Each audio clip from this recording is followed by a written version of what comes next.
네, 이 시간 누가복음 말씀 74번째 시간으로 하나님께서 오늘 본문 말씀을 통해서 저와 여러분에게 주시는 메시지를 함께 나누고 전하도록 하겠습니다.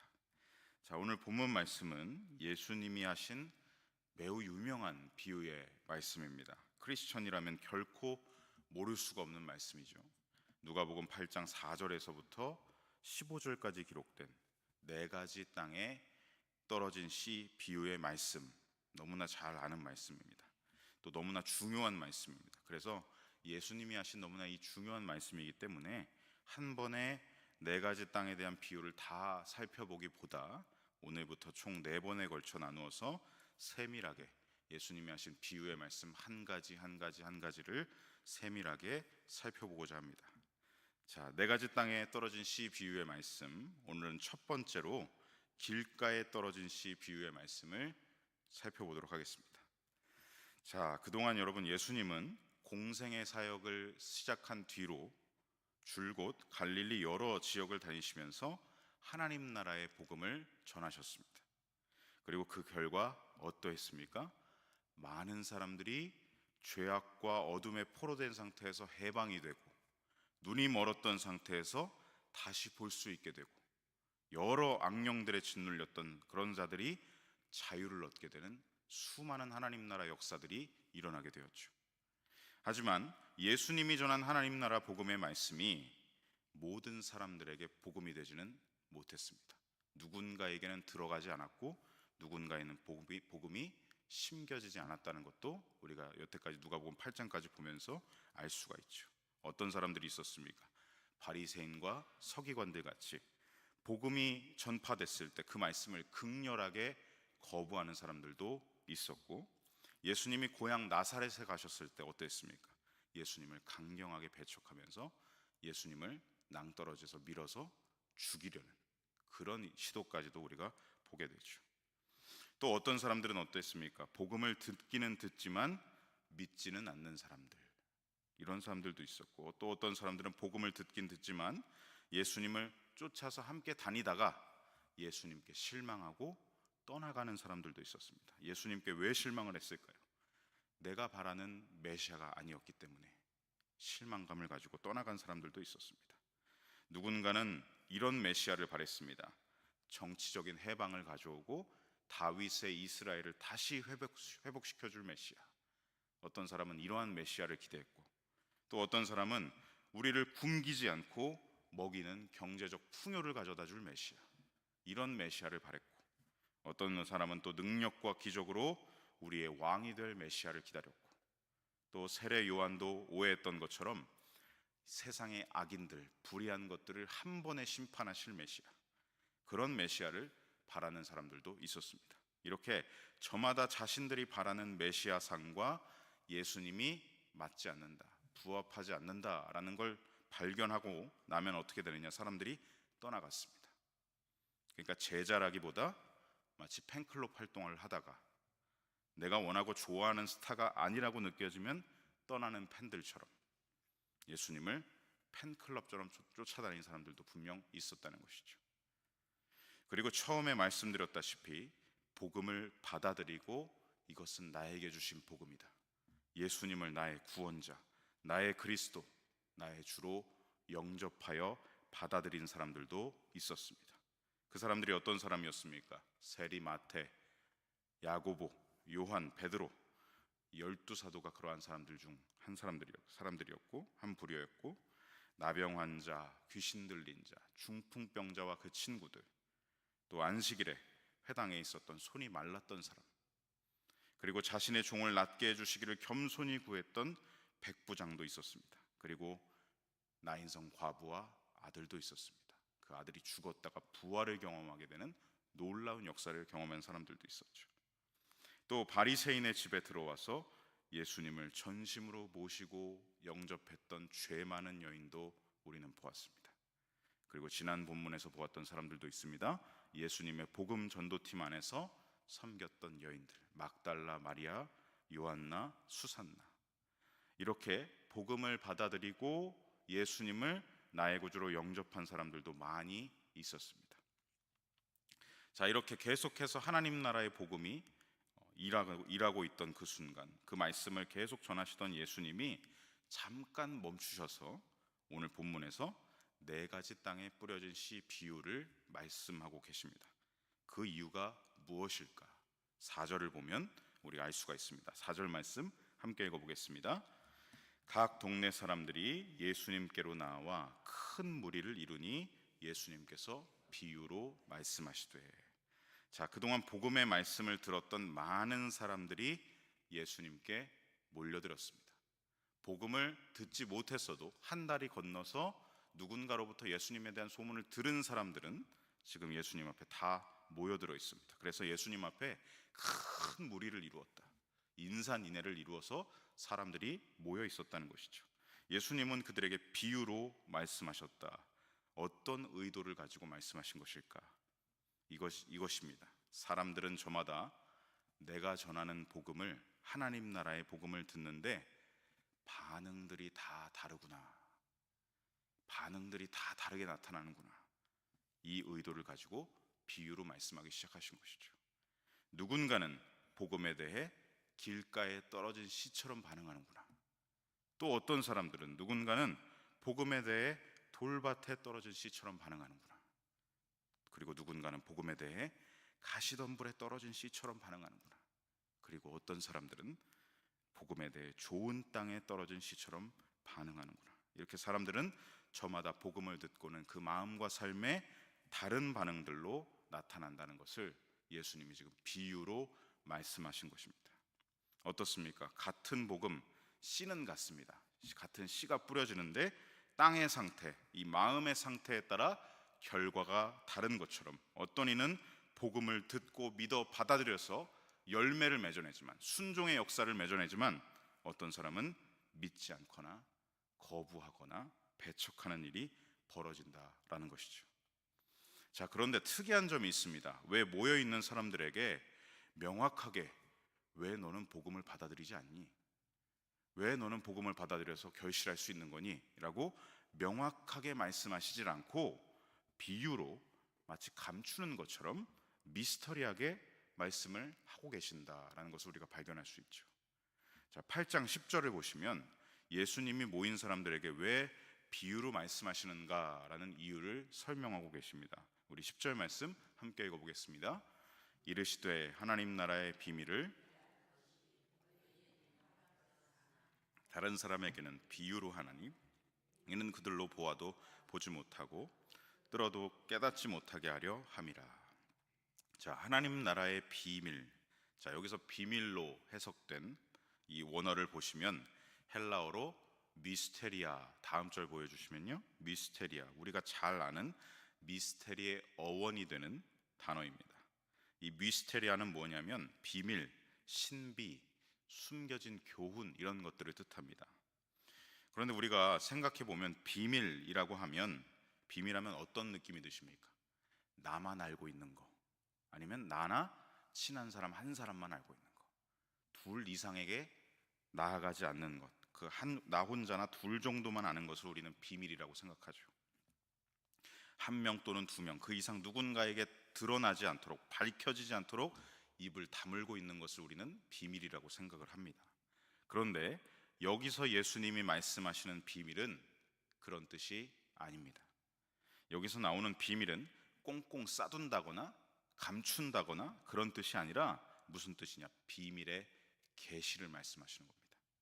여러분, 계시가 무엇입니까? 지금 화면에도 보이고 있지만 열개, 보일시, 눈과 마음을 열어서 보여주시는 것이 계시입니다. 꽁꽁 싸매고 감추는 것이 아니라 눈과 마음을 열어서 보여주시는 것이죠. 그러니까 계시의 참뜻은 무엇이냐? 너만 알아야 돼, 너만 봐야 돼, 이거 비밀이야, 이런 뜻이 아니라 비밀이었던 것을 너 이걸 알아서, 제대로 알아서, 네 눈이 열리고 마음이 열려서 보여서 이 알게 된 것을 다른 사람에게 전해라. 그게 바로 계시인 것이죠. 그게 참된 계시의 의미입니다. 그래서 우리가 보면 어떻습니까? 요한계시록은 누구도 보지 못하게 봉인이 되어 있습니까? 아니면 요한계시록이 누구나 볼 수 있게 공개가 되어 있습니까? 공개가 되어 있으니까 우리가 읽을 수 있는 것이죠. 정경 안에 들어와서 성경책에 있습니다. 요한계시록은 비밀의 책이 아닙니다. 계시의 책입니다. 모르고 있던 것을 보여주셔서 알고 깨닫게 하셔서 사람들이 바로 알 수 있게 공개가 되었다는 거죠. 사도 요한을 통해서 그것이 계시가 되었고 공개가 된 겁니다. 그래서 우리가 보고 읽게 된 것이죠. 이렇게 계시는 숨기는 게 아니라 사람들에게 전하고 알게 하기 위해 그 비밀을 열어서 보여주시는 것이라는 것이죠. 그러니까 예수님은 지금 당신의 말씀을 꽁꽁 싸매겠다, 당신의 말씀을 숨겨버리겠다, 지금 그 의도로 8장 10절에서 말씀하고 계신 것이 아니라는 것입니다. 실제로 예수님은요, 숨기신 적이 없습니다. 이미 공생애를 시작하실 때부터 당신이 왜 이 땅에 오셨는지를 이유를 선포하시고 시작을 하셨습니다. 복음의 비밀을 이미 다 밝히 알려주시고 보여주셨다는 것이죠. 우리가 봤던 말씀입니다. 누가복음 4장 18절로 19절 말씀, 우리 함께 읽어보겠습니다. 주의 성령이 내게 임하셨으니 이는 가난한 자에게 복음을 전하게 하시려고 내게 기름을 부으시고 나를 보내사 포로된 자에게 자유를, 눈먼 자에게 다시 보게 함을 전파하며 눌린 자를 자유롭게 하고 주의 은혜를 전파하게 하려 하심이라 하였더라. 아멘. 공생애를 시작할 당시 선포한 말씀, 이사야 말씀을 선포하셨죠. 이 말씀을 선포하시면서 예수님은 당신이 누구인지를 만천하에 드러내셨습니다. 공개하셨습니다. 내가 뭘 할 건지를 드러내신 후에 공생애로 나아가신 것이죠. 당신께서 이 땅에 무엇으로 오셨는가? 그리스도로 왔다, 주로 왔다. 그것을 밝히 드러내어 선포하셨다는 것입니다. 결코 예수님은 감추시지 않았습니다. 그런데 누가 감췄습니까? 누가 눈 가리고 아웅하며 반응을 했습니까?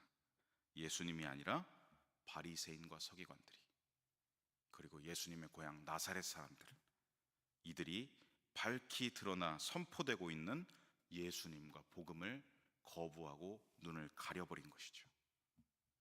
비밀의 계시를 가린 것은 예수님이 아니라 그들이었습니다. 예수님을 이미 보고도, 이 땅에 오신 하나님이 내 눈앞에 있는 것을 직접 두 눈으로 보고도, 심지어 예수님이 말씀 한마디로 죽은 자를 일으키시는 것을 두 눈으로 보고도 그들은 누가복음 8장 10절 하반절 말씀대로 보아도 보지 못하고, 보고 있는데도 보지 못하고, 들었는데도 깨닫지 못하는 그런 상태로 있었다는 것입니다. 이 누가복음 8장 10절 예수님이 비유로 말씀하신 이유는 그래서 감추시기 위함이 아니라 드러내시기 위함입니다. 감추시기 위함이 아니라 보여주시기 위해서, 깨닫게 하시기 위해서 말씀하신 겁니다. 역설적인 것이죠. 예수님이 이 비유를 드신 것은 의도적으로 어려운 이야기를 하셔가지고 그들로 깨닫지 못하게 하시는 것이 아니라는 것입니다. 여러분, 비유를 사용하시는 이유가 무엇입니까? 우리가 학교나 학원에서 선생님들이 학생들을 가르칠 때 비유법을 많이 사용합니다. 비유를 사용하는 이유는요, 이해를 돕기 위한 것입니다. 깨닫게 해주려고 비유를 사용하시는 거죠. 그리고 보면 이 네 가지 땅에 뿌려진 씨 비유는 그렇게 이해하기가 어려운 비유가 아닙니다. 뿌려진 씨가 토양에 따라 어떻게 되는가, 자연의 이치 그대로를 비유로 말씀하셨습니다. 누구나 알 수 있는 것이죠. 그래서 예수님이 어려운 이야기를 하셔서가 아니라, 지금 예수님 당신이 어려운 이야기 비유를 드셔서 복음을 감추시려는 의도가 아니라, 비유를 통해서 너희들 이걸 제발 좀 깨달아라. 왜 봐도 보지를 못하고 들어도 깨닫지를 못하느냐. 저는 이 부분에서 예수님의 한탄하시는 마음, 제발 좀 복음을 깨닫고 알고 받아들여라, 결실해라, 이 한탄하시는 예수님의 마음이 느껴집니다.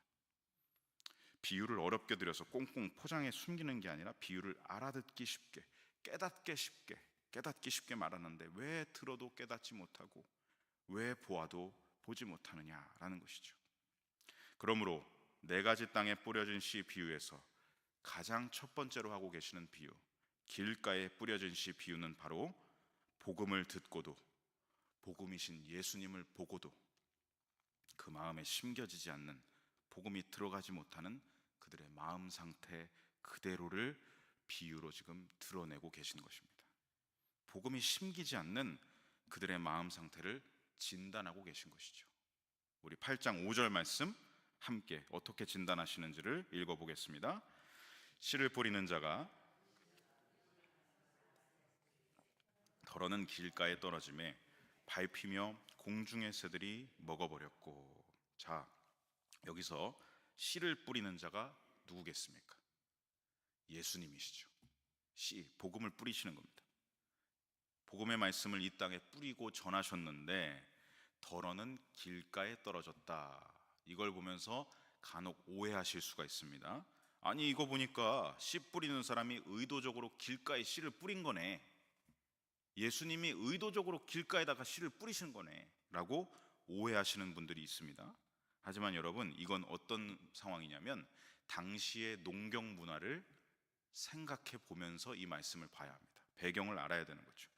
여러분, 2000년 전 팔레스타인 지역의 농업은 발달되지 않았습니다.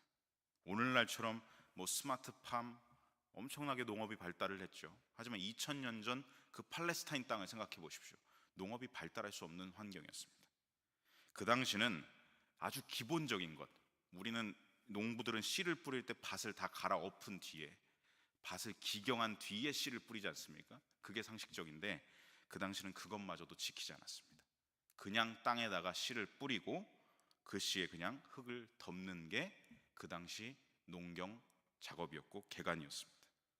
아주 원시적인 경작 방법을 썼던 것이 바로 당시였던 것이죠. 그래서 농부가 처음에 씨를 흩어 뿌릴 때 좋은 땅에 가서만 뿌리는 게 아니라 그냥 일반 땅 어디든 뿌려서 흙을 덮는 것이죠. 그러면 덜어는 길가에, 덜어는 돌밭에, 덜어는 가시덤불에, 덜어는 좋은 땅에 뿌려지게 되는 겁니다. 그러니 농부가 무슨 의도를 가지고 일부러 길가에 씨를 뿌리는 것이 아니라는 것이죠. 예수님은 너희는 구원받으면 안 돼, 그런 의도를 가지고 복음을 뿌리신 적이 없습니다. 그런 의도로 하신 것이 아니죠. 원시적인 경작 방법이기 때문에 농부가 처음에 씨를 그냥 땅에 뿌렸는데 사람이다 보니 다 뿌리지 못하고 흙을 덮지 못한 그런 씨들도 당연히 있었을 겁니다. 흙으로 덮이지 못하면 씨는 어떻게 되겠습니까? 사람들이 지나다니면서 밟히게 되겠죠. 그리고 짓밟힌 씨앗은 새들이 와서 쪼아 먹어버리는 겁니다. 흙으로 덮여 있지가 않기 때문에. 이에 대해서 예수님이 11절로 12절 말씀에 이 비유를 왜 하셨는가 말씀해 주고 계십니다. 우리 11절로 12절 화면을 통해서 함께 읽어보겠습니다.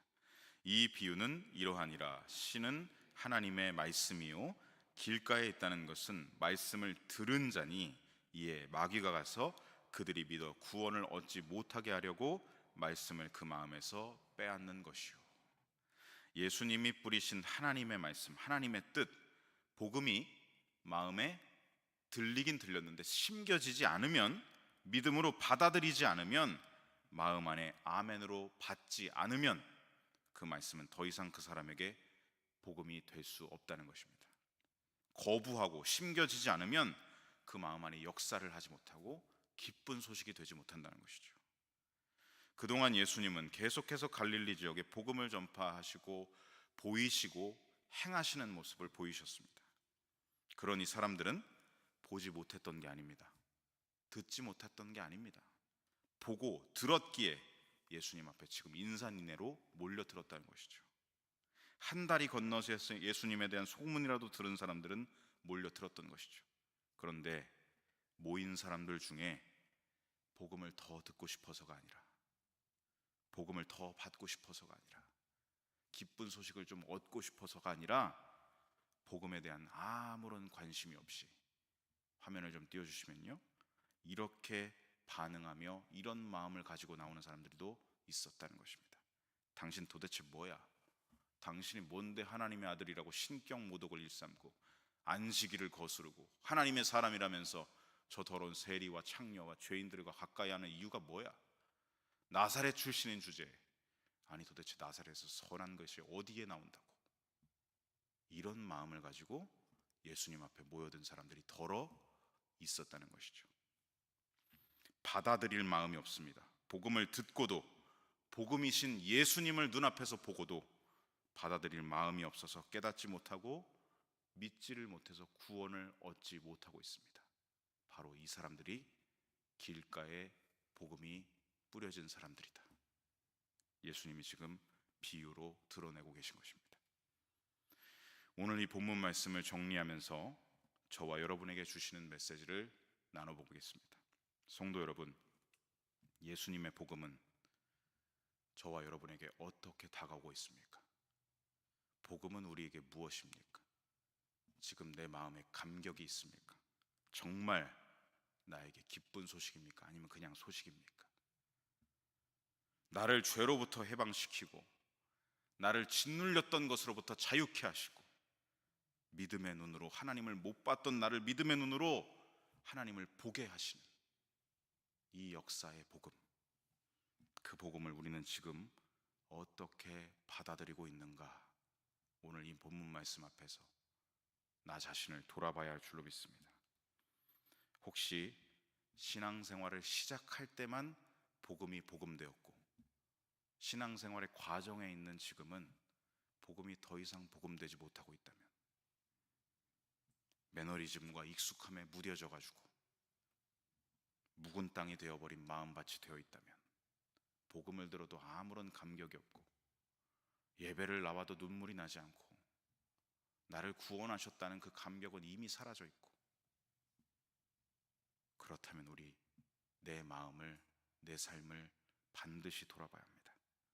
예배와 말씀을 통해 선포되는 복음을 들어도 기쁘지가 않고, 샬롬, 평화의 복음이 선포되는데도 마음에 아무런 감화와 감동도 없고 반응이 없고 계속해서 다른 사람 헐뜯는데 시간과 에너지를 쓰고 비방하면서 파당을 만들어대고 갈라치기에게만 혈안이 되어 있다면, 그건 여러분 복음을 지금 나에게 복음이 못 되고 있다는 그런 가시적인 증거가 되겠죠. 이미 마음속으로 수없이 상대방을 죽이는 악독함이 내 삶에 있다면, 신앙생활이 아니라 종교생활로 점점 형식화되어 가고 습관화되어 가고 매너리즘의 껍데기만 남아 죽어가고 있다면, 지금 우리의 마음도 길가와 같은 상태라는 것을, 그 진단이 내려지는 것입니다. 사랑하는 성도 여러분, 묵은 땅은 어떻게 합니까? 묵은 땅은 기경해야 합니다. 쉽게 말해 묵은 땅은 갈아엎어야 한다는 것이죠. 교회에 잘 출석한다고 해서 나는 묵은 땅이 아니야 라고 착각해서는 결코 안 됩니다. 예수님이 말씀하시는 좋은 땅은 복음을 들었다면 그게 내 안에서 정말 기쁜 소식이 되고 내 삶을 변화시키고 오늘도 나에게 유효하게 변화가 되고 순종으로 결실한 열매가 맺어져야 좋은 땅이라고 선포하고 계십니다. 그렇지 않다면, 오늘 우리에게 선포된 복음이 예배당 문 밖을 나가지 못하고 내 삶의 일부분만 하고 전부를 변화시키지 못하고 있다면, 저와 여러분은 오늘 당장 이 말씀 앞에서 내 묵은 마음밭을 갈아엎어야 할 줄로 믿습니다. 우리의 마음은 복음 앞에, 예수님의 말씀 앞에 이렇게 갈망하는 상태여야 할 것입니다. 우리 마지막에 찬송했던 찬양의 가사, 나 항상 듣던 말씀, 나 항상 듣던 말씀, 주 예수 크신 사랑의 복음 또 들려주시옵소서. 또 들려주시고 또 들려주시옵소서. 복음과 예수님에 대한 갈망과 감격이 늘 우리 안에 있어서 언제나 복음을 듣고 감격하여 살아내는 참 그리스도인으로 저와 여러분이 살아가야 할 줄로 믿습니다. 오늘 저와 여러분의 삶이 복음에 대한 감격이 넘쳐나고 샬롬의 복음이 내 안에 역사하시는 삶이 되기를 간절히 소망하고 축복합니다. 아멘.